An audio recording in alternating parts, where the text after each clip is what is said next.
Hello friend, welcome to Anisa study. आज की इस वीडियो में हम लोग साइंस का ऑब्जेक्टिव क्वेश्चन को करने वाले हैं। इससे पहले दो वीडियो बना चुके हैं ऑब्जेक्टिव का, जिसमें 40 क्वेश्चन करा दिए हैं। तो वो आप लोगों को डिस्क्रिप्शन में लिंक मिल जाएगा, जाकर देख सकते हैं, या आपको इन स्क्रीन में भी मिल जाएगा।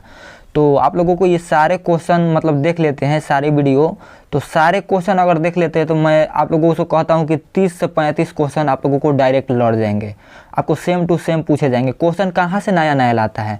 अगर 5 को सेट मार दीजिएगा तो मैं आप लोगों को दावा कहता हूँ कम से कम तो 30 को लड़ जाएगा, ठीक है। और सारे क्वेश्चन आपको तो बनाने नहीं है, 80 क्वेश्चन आएंगे जिसमें से आप लोगों को 40 करना है। तो मैं 30 क्वेश्चन के तो आराम से कहता हूँ कि यहीं से रहेंगे। तो इस सारे क्वेश्चन को कर लीजिएगा। आप लोग कितना सही करते हैं इस कमेंट बॉक्स में ज़रूर बताइएगा। चलिए वीडियो को स्टार्ट करते हैं, आप लोगों को यहाँ पर हल करवाते हैं इन सारे क्वेश्चन को। तो सबसे पहला है यहाँ पर क्वेश्चन दिया हुआ है, निर्गत किरण एवं अभिलंब के बीच के कोण को कहते हैं। तो इसको हम कहते हैं निर्गत कोण, ठीक है। आप ना बताते चलिएगा कि कितना आप लोगों का सही हुआ। नेक्स्ट क्वेश्चन है यहाँ पर, 1 मीटर फोकस दूरी वाले उत्तल लेंस की क्षमता होगी। तो ये कितना होता है, 1 डायोप्टर होता है। 1D लिखा हुआ है तो डायोप्टर ही समझेंगे, ठीक है। अगला प्रश्न है यहाँ पर 3 नंबर है, सामान्य आँख के स्पष्ट दर्शन की न्यूनतम दूरी होती है। तो ये 25 सेंटीमीटर होता है। 25 सेंटीमीटर से ज़्यादा नज़दीक लाइएगा तो अच्छे से दिखता नहीं है। आप लोग आई होप अच्छे तरीक़े से मैथ के क्वेश्चन सारे हल किए होंगे, और मेरे चैनल से बहुत सारे क्वेश्चन आप लोग देखे हैं, बहुत सारे अच्छे इंपॉर्टेंट क्वेश्चन कराए थे, देखे होंगे। तो आप लोग अच्छे तरीक़े से एग्ज़ाम आप लोगों का गया होगा। तो आगे भी ऐसे ही एग्ज़ाम आगे भी जाएगा अच्छे तरीक़े से। तो सारे क्वेश्चन को देखते रहिए, सारे वीडियो को देखते रहिए। आप लोगों को अच्छे क्वेश्चन कराने वाले हैं। साइंस का 2 नंबरिया और 5 नंबरिया भी कटवाएंगे। तो चलिए देखते रहिए। यहाँ पर अगला क्वेश्चन को सॉल्व करते हैं। अगला प्रश्न है 4 नंबर, किस दृष्टि दोष के निवारण के लिए अवतल लेंस का उपयोग या प्रयोग किया जाता है। तो इसमें निकट दृष्टि दोष। अगला प्रश्न इसी में है, दूर दृष्टि दोष वाले मनुष्य के चश्मे में होता है, क्या होता है, उत्तल लेंस, ठीक है। 5 प्रश्न कर चुके हैं अच्छे तरीके से। इसी प्रकार से आप लोग अच्छे क्वेश्चन को करते रहिएगा, ठीक है। अगला प्रश्न को देखते हैं 6 नंबर। 6 नंबर क्वेश्चन है, किसी बल्ब के 220 वोल्ट पर 2A की धारा प्रवाहित होती है तो फिलामेंट का प्रतिरोध कितना होता है।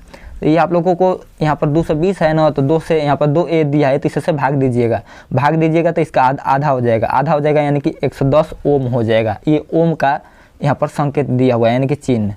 अगला प्रश्न को हल करते हैं। अगला प्रश्न 7 नंबर है यहाँ पर, R ओम प्रतिरोध वाले N प्रतिरोधों को समांतर क्रम में जोड़ने पर तुल्य प्रतिरोध होगा। ये NR हो जाएगा, N × R, यानी कि यहाँ पर NR दिया हुआ तो इंटू में ही दिया हुआ है। चलिए अगला प्रश्न को हल करते हैं। ओम के नियम निहित हैं, किसमें निहित है, यानी किसमें ऑप्शन में है। तो ये हो जाएगा V = IR में, ठीक है, इसमें। अगला प्रश्न है 9 नंबर, विद्युत धारा की प्रबलता का SI मात्रक है, एम्पियर होता है। चलिए अगला प्रश्न को देखते हैं। आप लोग बहुत सारे क्वेश्चन आप लोग यहीं से अगर कर लेते हैं अच्छे तरीक़े से तो आपको आएंगे ही एग्ज़ाम में। तो आप लोगों को अच्छे तरीक़े से सारे क्वेश्चन को पढ़ लेना है, ज़्यादा इधर उधर नहीं करना है। आप लोगों को टेंशन नहीं लेना है। मान लीजिए आप लोगों का क्वेश्चन अगर इसमें से नहीं याद है तो टेंशन नहीं लेना है, जितना याद है उतना ही। अगर टेंशन लेकर जाइएगा तो एग्ज़ाम आपके सारे ख़राब हो सकते हैं। टेंशन नहीं लेना है, कॉन्फिडेंस में जाना है कि हमें याद है। ये नहीं कि लड़वा जाइएगा, नहीं याद है क्या करेंगे कैसे, नहीं, कॉन्फिडेंस में जाना है। चलिए अगला प्रश्न को देखते हैं। अगला प्रश्न 10 नंबर, विद्युत धारा उत्पन्न करने की युक्ति को कहते हैं। तो ये जनित्र कहते हैं। ये सारे फेमस क्वेश्चन है, बहुत बार ये पूछ चुका है 10 नंबर क्वेश्चन। अगला प्रश्न को देखते हैं, लघु पतन के समय परिपथ में विद्युत धारा का मान क्या होता है। तो ये होता है C नंबर, यानी कि बहुत अधिक बढ़ जाता है, ठीक है। अगला प्रश्न को हल करते हैं। इसमें 40 प्रश्न करने वाले, ठीक है। इसमें 40 प्रश्न करेंगे, आप लोगों को बताना है कि कितना आप लोगों का सही हुआ। अगला प्रश्न, बायोगैस का उत्पादन होता है। तो ये तो गोबर से हो जाएगा, कोयला से थोड़ी होता है, लकड़ी से नहीं होगा, इनमें से किसी से नहीं, तो गोबर से होगा, ठीक है। Right option A number. अगला प्रश्न है 14 नंबर, साग सब्जियों को विघटित होकर कंपोस्ट बनाना किस प्रकार की अभिक्रिया है। ये किस प्रकार की हो जाएगी, ऊष्माक्षेपी अभिक्रिया होती है।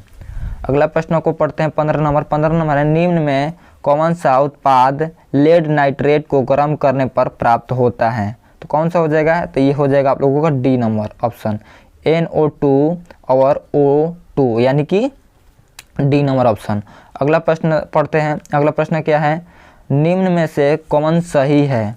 तो यहाँ पर ये प्रश्न आप लोगों को संकेत वगैरह ज़्यादा याद होगा, मतलब N-A-2 मतलब किसका अथी होता है, संकेत होता है, तो सारे तो ही इस प्रकार के क्वेश्चन को बना पाइएगा। ये कौन सा ही है, यानी कि इस प्रकार के प्रश्न हल करने के लिए आप लोगों को याद होना चाहिए। इस प्रकार के छोड़ दीजिएगा, क्या करिएगा, ज़्यादा प्रश्न है आप लोगों को छोड़ने के पास, मतलब ज़्यादा ऑप्शन है तो छोड़ दीजिएगा इस प्रकार का ऑप्शन, अगर क्वेश्चन नहीं आता है तो। अगला प्रश्न को देखते हैं।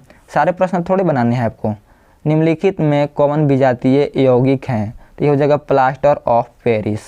अगला प्रश्न है, निम्नलिखित में pH का कौन सा मान क्षारण विलयन का मान देता है, ये 13 हो जाएगा। क्षारण 7 से अधिक हो जाएगा तो क्षार हो जाएगा, अगर 7 रहता है तो उदासीन हो जाएगा, अगर 7 से कम दिया था तो वो हो जाएगा अम्ल। आप लोगों को क्षार पूछेगा तो 7 से अधिक वाला कोई भी दे सकता है। यहाँ पर 13 दिया है, वहाँ पर अगर 10 भी दे देगा तो वहीं आंसर होगा, क्योंकि 7 से अधिक हो गया तो क्षारक हो जाएगा यानी क्षार, 7 हो गया तो उदासीन, और 7 से कम हो गया तो वो अम्ल हो जाएगा। 3 क्वेश्चन यहीं पर बता दिए, ठीक है। 18 नंबर क्वेश्चन से 3 नंबर मतलब 3 को क्वेश्चन बन सकता है। अगला प्रश्न को हल करते हैं।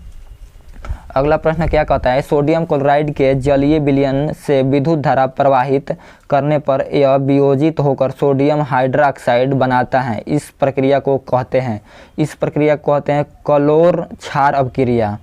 अगला प्रश्न है, कौन सा अधातु कमरे के ताप पर द्रव अवस्था रहता है। फेमस क्वेश्चन है, बहुत बार पूछ चुका है, बहुत बार।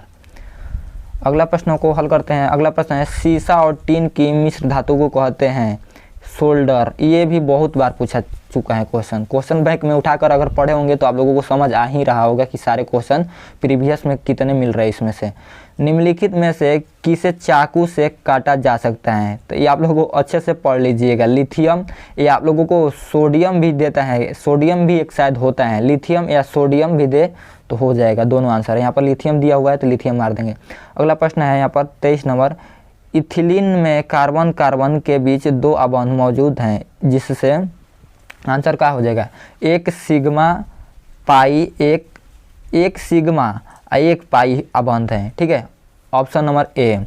अगला प्रश्न है 24 नंबर, क्या कह रहा है, इथेन में कितने सहसंयोग अबंध हैं, तो ये केमिस्ट्री का क्वेश्चन है, 7 हो जाएगा, ठीक है। अगला प्रश्न है 25 नंबर, कह रहा है CnH2n+2 किसका सामान्य सूत्र है, तो ये एल्केन का हो जाएगा, ठीक है। अगला प्रश्न है, नीलथ होता है यानी तूतिया का रासायनिक सूत्र क्या होता है, तो ये हो जाएगा option number B, CuSO4 × 5H2O। अगला प्रश्न करते हैं। अगला प्रश्न 27 नंबर, क्या कह रहा है, आवर्त सारणी के उदग्र स्तंभों को क्या कहा जाता है, आवर्त कहा जाता है भाई साहब, सॉरी आवर्त नहीं, वर्ग कहा जाता है, वर्ग कहा जाता है। अगला प्रश्न 28 नंबर है, आवर्त सारणी के प्रथम वर्ग के सदस्य हैं, कौन है, तो क्षारीय धातु। एक बात ध्यान रखिएगा, अगर मेरे से कोई क्वेश्चन मिस्टेक हो जाता है तो कमेंट बॉक्स में ज़रूर बता दीजिएगा कि ये क्वेश्चन सर जी मिस्टेक हो गया है, तो उसको हम कमेंट में कह देंगे कि हाँ सही है, मतलब गलती हो गया है मेरे से, तो चलिए बता दीजिएगा ज़रूर एक बार, क्योंकि गलती सबके होता है, सबसे हो जाएगा, मैं मशीन थोड़े हूँ, मशीन से भी गलती हो जाता है, तो बताइएगा गलती होगा तो।